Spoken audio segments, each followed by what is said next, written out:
Good afternoon, everyone, and welcome to the UTS AI Showcase Workshops and Masterclass series. Thank you very much for joining us today for the Masterclass. Before we commence the session, I would like to acknowledge the Gadigal people of the Eora Nation upon whose ancestral lands our city campus now stands.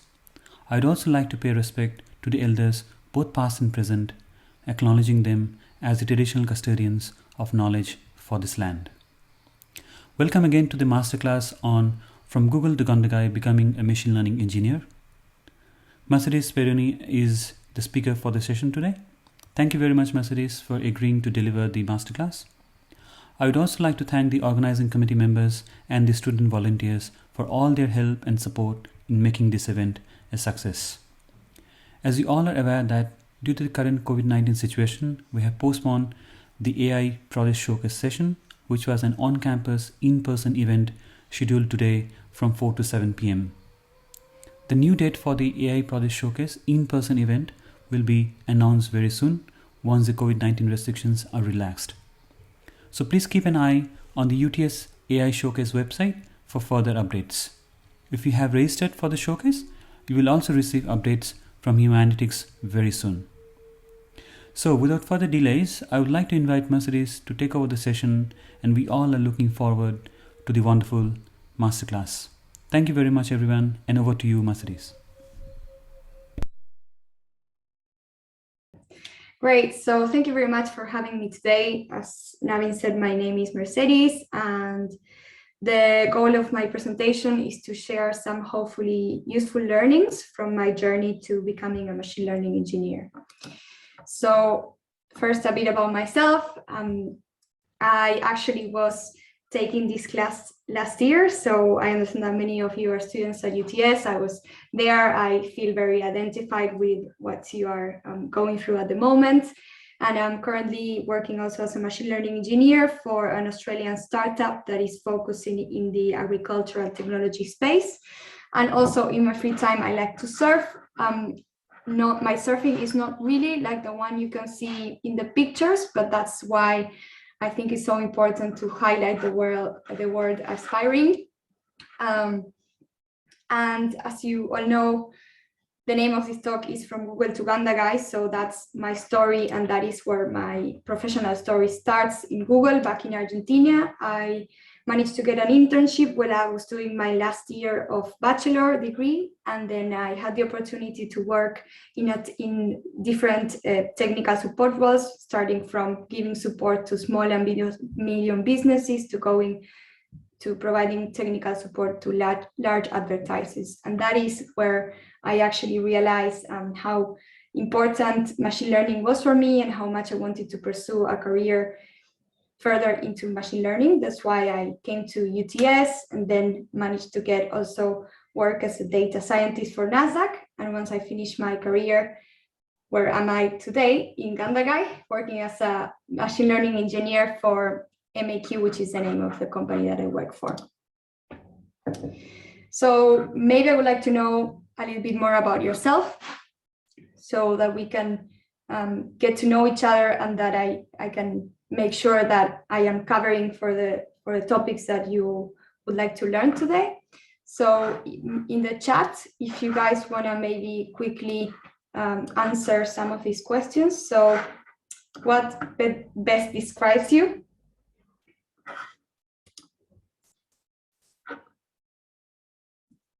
Oops.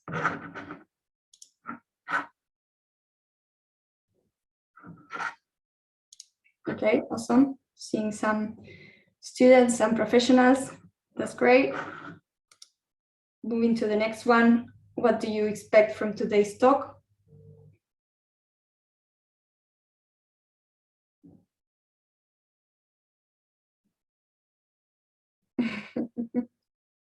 Some people here to have fun. I like the double combination of answers as well.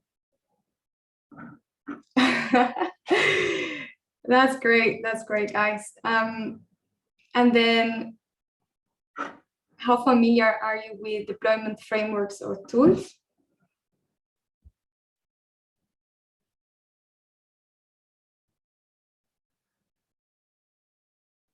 Cool, we have some people that are experts.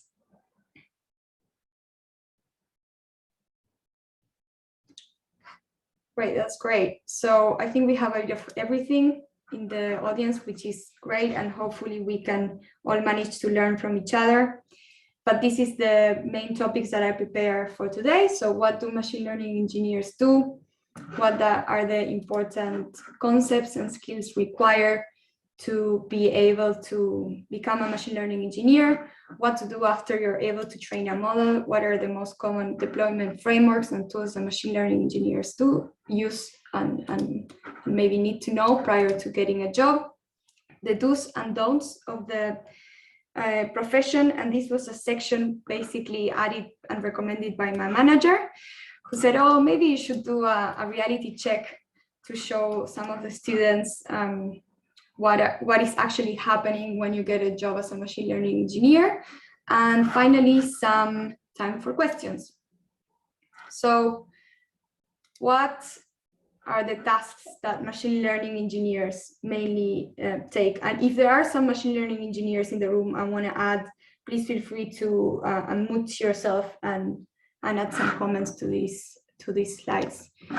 But basically, we build mathematical models that enable us to make predictions for unseen data. Then we deploy those models into a production environment. And then we scale that infrastructure and those data pipelines so they can handle the requirements that are necessary for our model to actually work in a real scenario. And I think that a good way to summarize the skills that machine learning engineers need is this word mopheads, because machine learning engineers need to know about machine learning. They need to understand and know how to use object-oriented programming, maybe master Python, R, C++, Java, at least one programming language that can allow you to work with data. They need to understand how to tune hyperparameters. I think we also need to know how to make ethical decisions, and I believe that we have a lot of responsibility in that sense, and I want to highlight how important I think this is. And at the same time, we need to understand algorithms, architectures, deployment frameworks, and some statistics, basically to know how to perform relevant experiments and evaluate models. So what is the difference between a machine learning engineer, a data scientist, data analyst, and a software engineer? And I do actually get asked this quite a lot. And I do believe that this answer varies a lot depending on the company that you're working for. It happened to me that when I was applying for the job, I would find the exact same or very, very similar job description and requirements for either of these professions.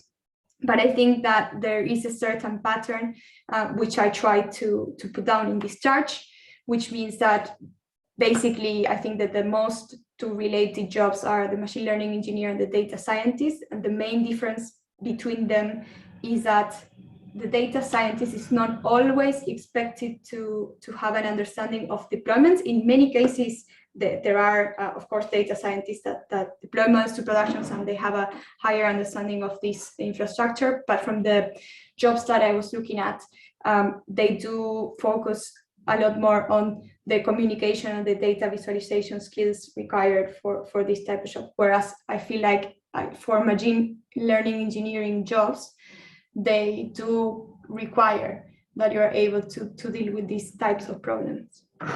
And of course, well, there are so many other skills needed. And at any point, I don't want to say that software engineers just need to know software engineer. It's just a comparison between the relationship to being a machine learning engineer.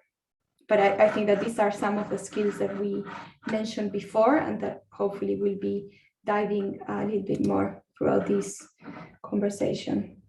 I also found that this other chart, which lists the top technology terms that are listed in data positions, this was taken from a study done in July 2020.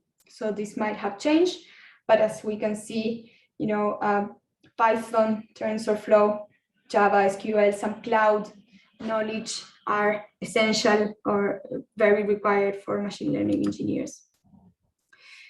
So some people said before that they wanted to become a machine learning engineer and they wanted to get a job as a machine learning engineer.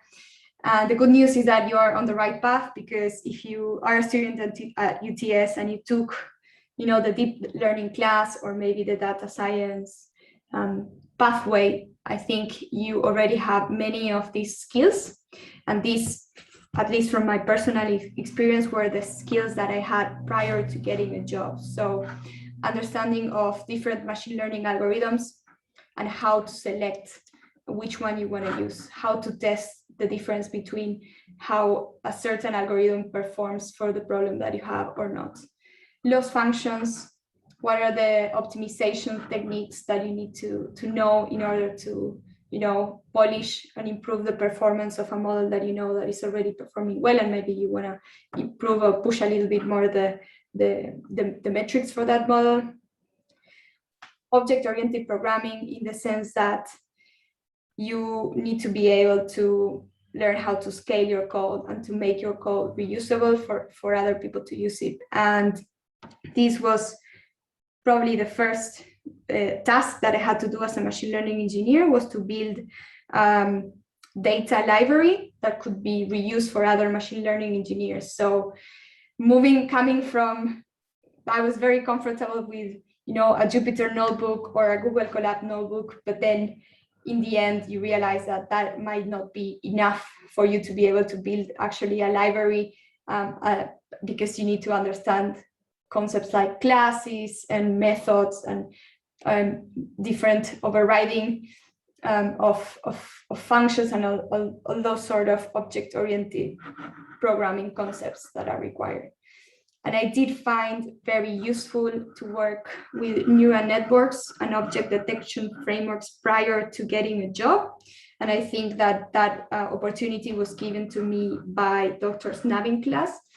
And that was super useful because I work with images. So neural networks are my go-to architecture, and having the opportunity to work with that prior to getting a job made me feel much more comfortable in the interview process, and at the same time allows me to position myself as someone who understands those frameworks and can show examples of real applications where I built a model using those networks. So I think that the good news is that I found that many of the things that I learned at UTS are also useful in my day-to-day job, and you are in the right path to becoming a machine learning engineer if you want to become one, right?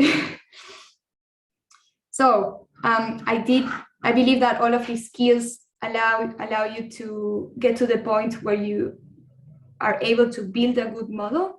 You can train a model, you can test it, you can understand how good it performs, but then the problem is what to do next. And I feel like these are some of the things that I had to expose myself a little bit more to get that experience, to learn what is the next step after you have a model.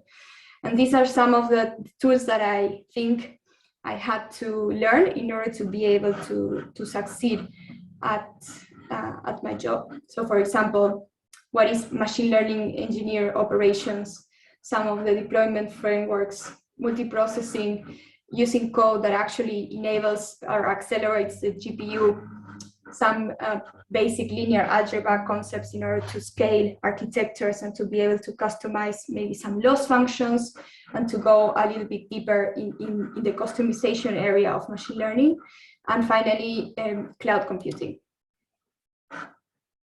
So this is a graph that I took from Dr. Scully et al. And I think that it really highlights how small the machine learning code is in all these infrastructure surrounding machine learning.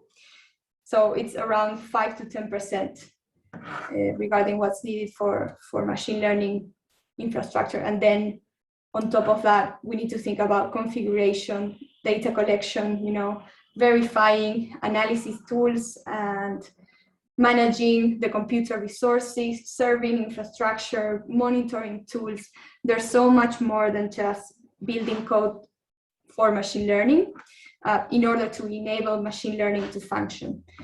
I understand that machine learning is probably the most important part of all of these things, but at the same time, it's good to understand that it has to work in a context, and sometimes that context can be much bigger than the piece itself. So I had to take a course that is called Introduction to Machine Learning in Production, in order to be able to understand how to deploy some models into production systems, and what were the good questions and challenges and things that I should be considering prior to doing this. So I'm just going to be giving some tips that I've learned from that course that was done by Andrew and G. So I think you can look it online, and you will probably find it if you want to have a look. But I think that the main thing that he talks about, what are the common questions or scenarios that you need to ask yourself before deploying a model, which means before moving a model from proof of concept, which is POC, to production. And the first one is that, is there a data drift? And data drift is a very common concept used across machine learning engineers, and it refers to a change in data distribution or a change in behavior in general. So I have a great example for this, which is my mother.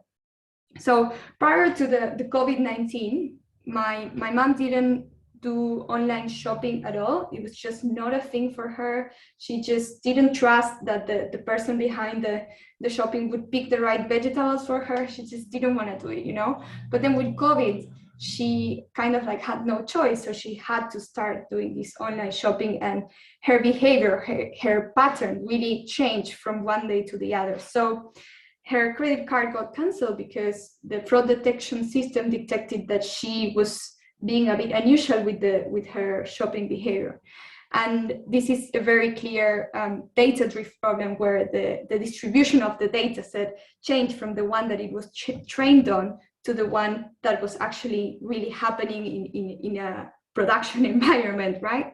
So, but I think this is quite important to take into account, because this might happen to all of us as machine learning engineers. You know, if you're building your model and you test it, it works well in your testing data set, but then you deploy it and you realize that it's actually maybe the data distribution that you're using is not representative of the overall population, or there is some changes in behavior. You need to be prepared for that, and be prepared to say, you know what, this is actually not working as good as we thought, so we might need to retrain the model and put a stop there, or maybe pause the model for a couple of days, do a retraining, and then redeploy again. The other thing that he talks about in this course is the difference between a real-time inference or batch predictions. So batch predictions, I think, is usually referred to everything that happens offline. So when you don't need to return back, right, a response to the user in real time in less than 1 or 2 seconds. And you can batch images maybe overnight, say take 1,000 images and run predictions overnight, so that then at the end day you can have, the next day you can have a look at those predictions. But the way you build software and the design choices that you implement for these two scenarios are quite different, of course. So, for example, right, if you're building a speech recognition system where the user needs to get a response back in half a second, then clearly you need real-time predictions, and you're also going to have to be making software decisions regarding latency and throughputs and how many queries per second your software has to be able to manage. And I think that that's quite different to building a software that can handle batch predictions, where maybe your problem is about memory issues. How many images can I actually batch? Can I batch 200, 500, 1,000? And how long does it take for them to run? So I think important questions to ask yourself prior to even building any type of code. Question number 3. Where does your prediction service run? Will it run in the cloud? Is it at the edge? Maybe even in a web browser? So today there are many model systems that run in the cloud, but there are also some systems, for example, I think that this happens a lot in cars with the speech system recognitions in cars that run at the edge, and sometimes they don't even require Wi-Fi to run. So this is a very different location for your prediction service to run, and there are different design choices that you need to make prior to deploying those models in those locations. So it happens to us, for example, because we are working in agricultural technology and we work a lot in pre-processing plants. And sometimes the factories, the processing plants, they don't have good internet. So we end up having to deploy at the edge because you cannot make your model rely entirely on a unstable Wi-Fi, on unstable connectivity, because it might not work. And if we need to be providing, real-time predictions in a context where there is not very good internet, I think we have to make that decision of not relying on the internet, and we end up deploying the models on the device itself, and then maybe allowing for some monitoring using internet so that we can see how the model is performing and connect if there is a problem. And the last two questions that he proposed are, how many computers resources do you have? And this is quite a big one, and it has given me particularly quite a few headaches, because there's been a few times where I train a neural network on a powerful GPU that I have in my office, and then I build a prediction service that is reliant on that GPU. But then when I go to deploy, my manager is like, oh, we only have this NUC that has this certain capacity, because as I said before, we are working in processing plants, so space is also very limited, and the devices that you can put in that processing plant cannot be very, very sensitive, because there is a lot of water in the processing plant, so you have to account for that as well, and there is not a lot of space. So it happened to me that I actually had to change my entire code that was working perfectly in my GPU, because by the time we had to deploy it, the CPU could not support the code that I was building, or my model was also too big and too complex. So we had to simplify quite a lot and reduce complexity in order to be able to actually have a model that is useful, which as a machine learning engineer is probably the #1 priority that you gotta ask yourself, right? Build something that actually works and that makes sense for the company. And the other thing is how to monitor performance of your system. And I think that many people do this by logging, which means, right, to print statements or to write statements to a log file and then check it for review and analysis. And it's also, I think, a good way to include more data for future retraining of your model in case there was a problem with that. So I think that's why logging is so important. It's not only to monitor if something technical is not working, but it's also to monitor if something from a statistical point of view maybe is not working, to understand the difference, right, between those two things.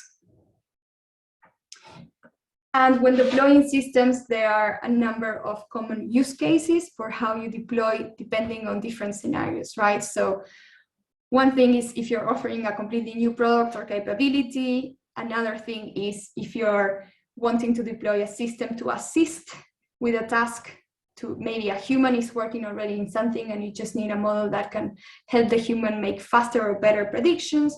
And another thing is if you want to replace a previous machine learning system that is already working in place, and hopefully you think that the new system is better than the other one.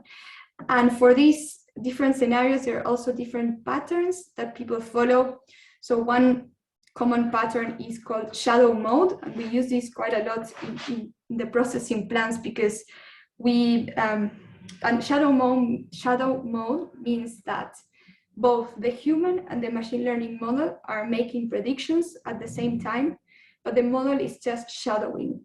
So the decision is actually taken by the human, and the model is just logging a prediction.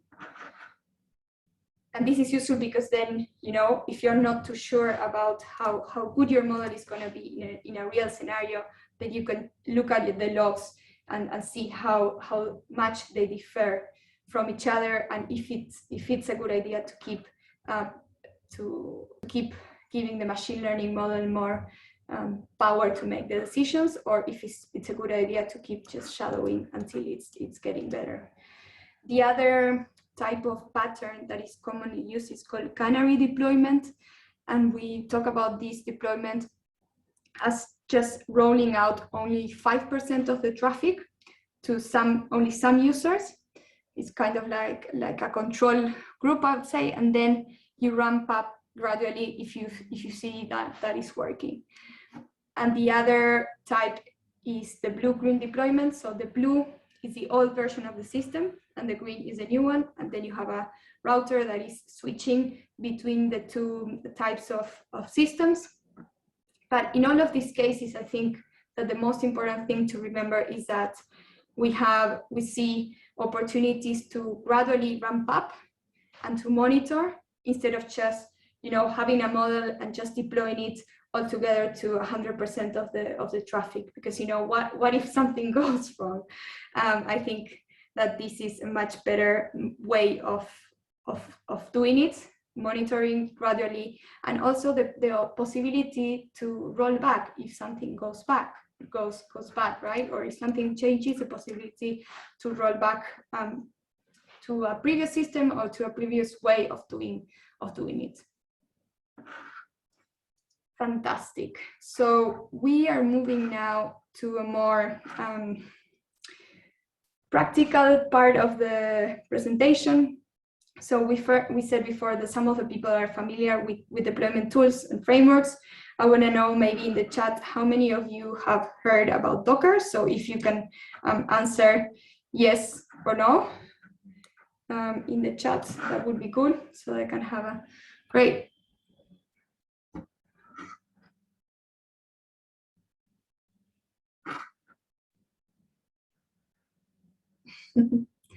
Is there anyone who hasn't? Okay. Right, so this is going to be a bit of an introduction to Docker. So for the ones that are already familiar, maybe if you want to unmute yourself and add on top of the things that I'm saying, that would be great, so that the people that are not familiar with it can learn about it a bit more. But basically, for the ones that don't know, Docker solves a problem that I think everyone in their lives had to go through, which is you build a system, you test it, it works, and then when you want to send it to your friend, or, you know, when you want to share it with someone else, it doesn't, because there's a problem with dependencies and a problem with environments, right? And Docker is here to solve that problem. So the way Docker solves that problem is by offering the possibility to use containers where you can put your applications, and then you can deploy systems much faster and much easier, and then you can also integrate them into other parts into other applications or into other systems in a smoothly way. And I know that these words might not make a lot of sense for the ones who have never used Docker before, but bear with me, and hopefully we will address those issues. So someone explained Docker like this to me, and I think it was a very good and very clear way of explaining it. And he gave me an example of the difference between moving houses without Docker or moving houses with Docker. So let's say you have your house A, and you want to move to house B, but you have to move every single piece of furniture individually from house A to house B. So you call your mom, and she carries the couch in her truck, and then the TV, and then you ask your friend, and he helps you with the bed and all that stuff, and then you take your cat with you in the bus, and you get to house B. But you got to house B, and then you realize that you forgot to bring your radio, and you are a hipster and you know that your radio is so important to you, you just cannot live without your radio, and this system, this new home system, is just not working, right? Because you forgot to bring some of the individual parts that you were building. But what if you could literally just take your whole house and just push it as if it was a container? You just push your house all the way to your new land. And I know it's a bit of a simplified explanation, right? But if you've never heard about this technology, I think it's quite a good way of explaining the fact that Docker allows you to build containers, which are units of software that then you can kind of push and pull from other applications, basically, in a simple terms.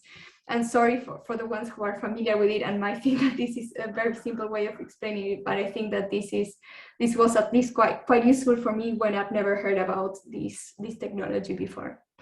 So there are some common terms and common terminology used in Docker that I want to go through before we actually see how Docker works in a demo, which is the difference between a Docker image and a container. So a container is actually a running instance of a Docker image, and then a Docker file is basically a sequential list of steps that are required to build a Docker image. That then the Docker image is a Docker container is a running instance of the image. Does that make sense? And then when we talk about mounting volumes, that means that you want to share directories between the host and the container, so that then when you create a file, this file actually persists in the host and it's not just like gone because you close the container. And then Docker Hub, which is a community where you can share images that you built, and that where you can also push and pull those images that other people have built. So it's like a GitHub, but for Docker. And if you haven't seen it before, I think it's a good idea to check it out, because there's so many resources out there that you can potentially use to run applications or to, get some inspiration from others. And it's something I want to highlight, because for people who have never used this and they're planning to use it, I don't want to give you a headache. So please know that when you run a container and you start doing stuff inside the container, so you create files, you publish predictions, whatever you want to be doing in the container. If you close that session, everything will be gone. Goodbye. Unless you've recorded steps in a Docker file or you mounted volumes. So I think this is quite important thing to know before being able to use it. So in machine learning in particular, I like to use it firstly for TensorFlow and mainly to enable GPU support, because I found that for me, it's the easiest way to be able to, when you train your model using TensorFlow, so that TensorFlow knows that it needs to use the GPU in order to train that model. I found that was the most easiest way to do it. So that's what I want to share with you guys today. But many software engineers use Docker for many other applications, and Docker has also support for Linux, Windows, Mac, AWS, Azure, all sort of platforms. So it's not just for Linux and it's not just for GPU or machine learning. Just want to highlight that this is just one of the applications that I personally found quite useful. So we are going to go through some of these commands, but so that you do need to install Docker on your local host machine for this to work. And in order for you to be able to enable GPU support, of course, you need to have a GPU and you need to have the drivers and the NVIDIA Docker support required for Linux in my case, because I'm working with Linux. And these are some of the images that you can find in Docker Hub that TensorFlow has built and published, so that you can just pull and then run. So the commands that we usually do is we pull an image, which means that we downloaded it to our computer, and then we just run an instance. We run a container of that images. But now I'm just gonna quickly maybe stop sharing and share my other terminal with you guys so that we can see how this works. Right, so I think I'm sharing my terminal today. Is that working? Okay, so the first thing I do is I check to see if I have Docker, and then I just check to see if my GPU is being recognized, which is great. Now we are going to just go ahead and pull the image that I was mentioning before. So I'm going to pull the image that is called TensorFlow / spelling mistakes. Mm-hmm. And then I go. The N in TensorFlow. Oh, thank you. And the S in the second TensorFlow. Oh, I think I've already actually run this. Let me just check. There we go. Right, so what I'm doing with this command is downloading the image that TensorFlow has published for us. And as you can see, it's already up to date in my system. And then what I'm going to do is I'm going to go and run.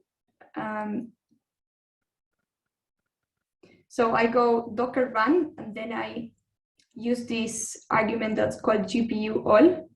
And I use also this argument called IT, which means interactive mode. And that is going to let me show you and interact with the container in a bash environment as well. So now we get a message that we are running as root. I don't want to worry about that now. We're going to see how to solve that later. But first of all, I just want to show you that, for example, we are inside the TensorFlow container, and we already have Python installed for us, right? As you can see. And if we go ahead, and the reason why I'm using is because I want TensorFlow to recognize my GPU. So I'm going to go and run a command to test if my GPU is available for TensorFlow.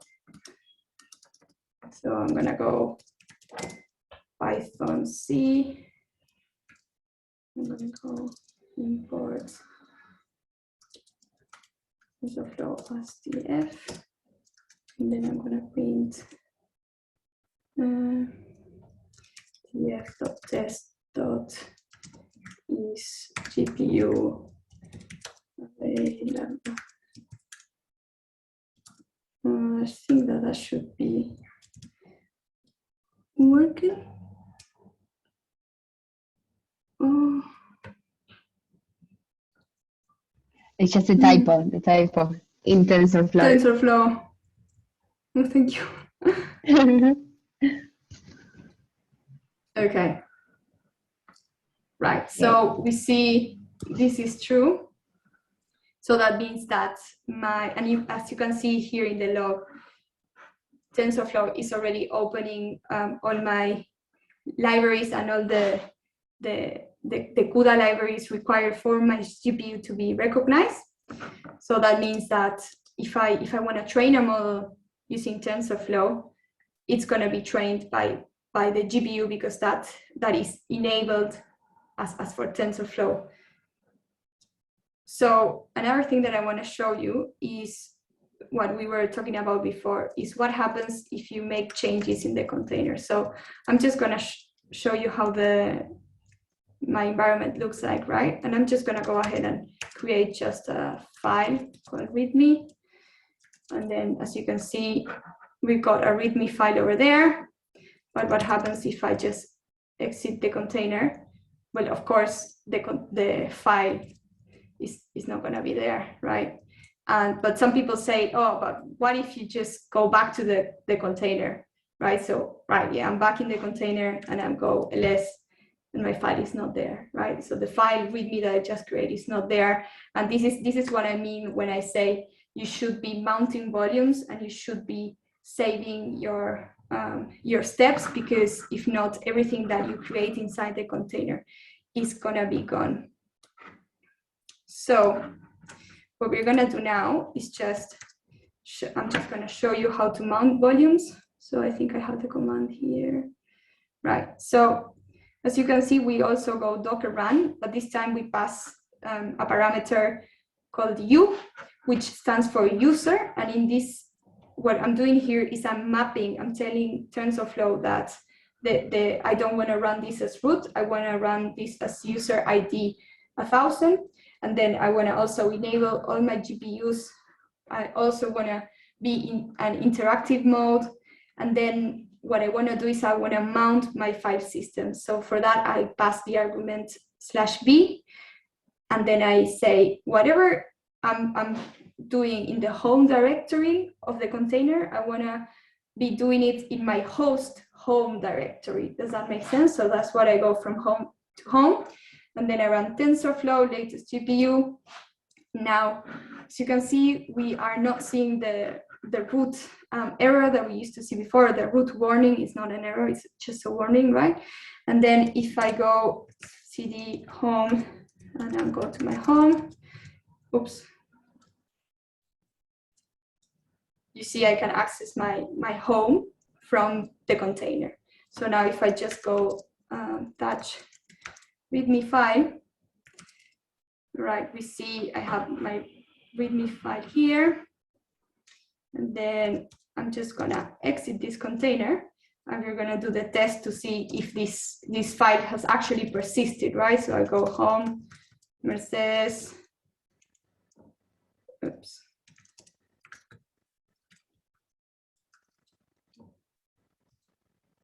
I think I'm using the. Are you already inside? Yeah, I think I was already there. Yeah. Right. So thank you for that. So as you can see, we've got the README file over there.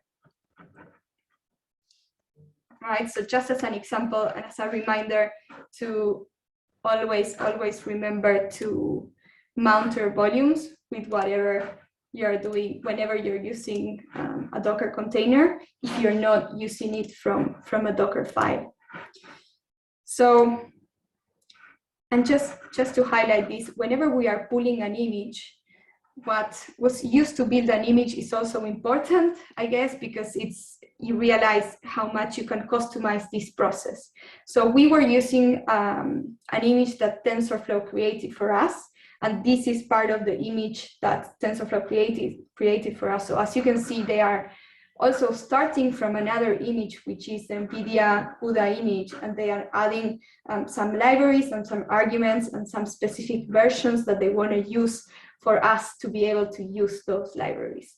So I guess this for me highlights how simple it is to use Docker and how simple it is to use all the different images that some other people have published for us, but at the same time, it's a good example of how much you can customize whatever you want to be building, because you can create your own Docker file and just pass a bunch of arguments and build an image and then publish it and make it customizable for you. You don't have to only be using the Docker pull TensorFlow command that we just saw. There's a lot more to be used from that.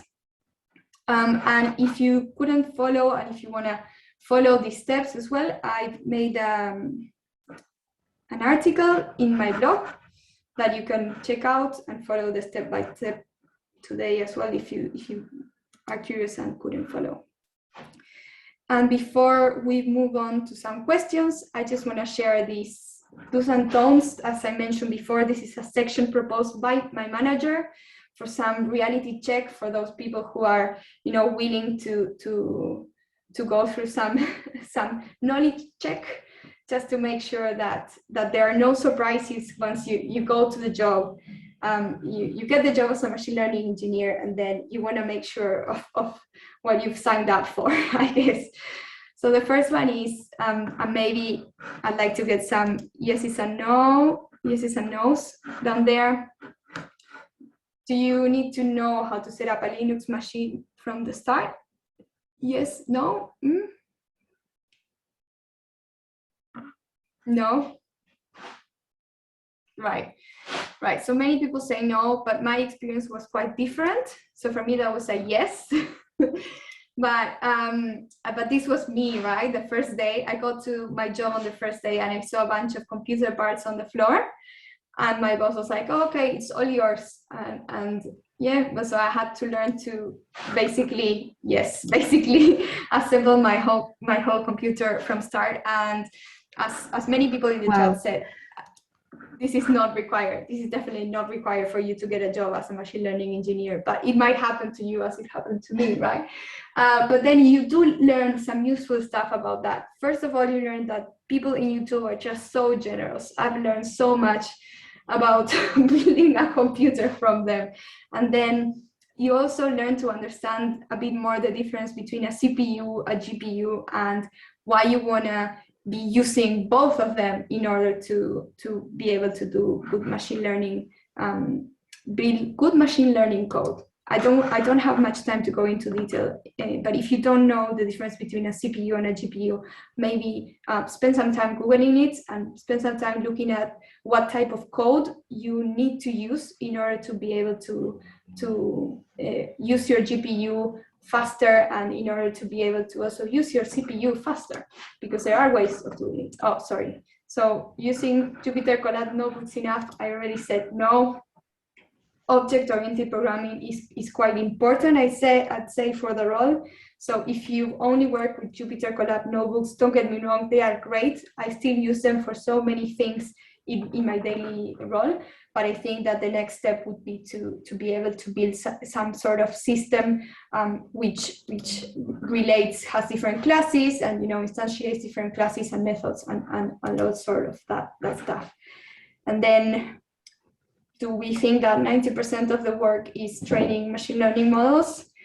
Right, I see some no's. So yeah, of course, I mean, it's a very important and a very important task for a machine learning engineers. But to be honest, I don't even spend time looking at my computer while the model is training, because I find that that is quite addictive as well, because you start looking at the batches and how much the loss improves, and then it's like, if the loss is not improving in the first batch, you want to stop it and change something and add new parameters. So I find that I am better if I build train a very simple model. I know that it's working, and then when I'm about to train the real model, I just do it during the night, because for me it takes quite a long time, as we're working with a lot of images. But I do think that it's a very important part of the job, but definitely there's a lot more to just training models. Data labeling skills necessary? What do we think? Yes, I'll say yes. And I think that it's not just because you are the one who's going to be labeling the data set. Maybe you might just be supervising someone else that is doing it for you. But this is very important, because I think that the central part of the model performance has to do with data quality. And if you are aware of how your data is looking, and if you can supervise someone to correctly label or spot errors in the data, or spot something weird, you're going to save yourselves a lot of headaches in the future. So as a key takeaway, the only thing that I want you to remember for today is that machine learning engineers have mob heads. And I'm going to leave some time for questions. I don't know if we have enough time. Navin, I'm sorry if I went over time. Thank you so much, Mercedes. Am I audible? Yeah. I think that was brilliant. In 1 hour, you have given quite a bit of details to everyone for aspiring machine learning engineers, I guess. And thank you very much. We could have a couple of questions, I think.